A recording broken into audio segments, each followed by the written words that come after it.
ஏன் தாயி பள்ளிக்கூடம் போல? மாறி மிஸ், அந்த டாய்லெட் அடைச்சிருக்கு, என்னன்னு போய் பாரு.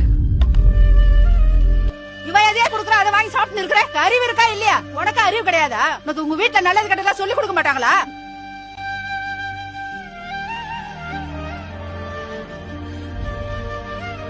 பாட்டேன் என் அப்பன் கையில கொடுத்தான், என் அப்ப என் கையில கொடுத்தான். ஆனா என்ன ஆனாலும் சரி, இத மட்டும் நான் உன் கையில கொடுக்க மாட்டேன் தாயி. அதுக்கு பதிலா தான் அப்பா உன் கையில புத்தகத்தை கொடுத்துருக்கேன். உன்னை கஷ்டப்படுத்துறாங்களா, உனக்கு கோபம் வருதா, அதுக்காக ஒதுங்கி மூலையில உட்காந்துடாத. உன் கோபத்தையும் வேகத்தையும் படிப்புல காட்டு. அதுதான் நீ அவங்களுக்கு தர்ற சரியான பதிலடி. உன்னை படின்னு சொல்றது, நீ படிச்சு முன்னுக்கு வர்றது மட்டும் இல்ல, நீ படிச்சா முன்னுக்கு வந்தா உனக்கு அப்புறம் வர தலைமுறையா மாறும். ஒரு சமூகமே மாற படிக்கல் நீதான். எல்லாம் ஒரே நாள்ல மாறிடாது, ஆனா கண்டிப்பா எல்லாமே ஒரு நாள் மாறும்.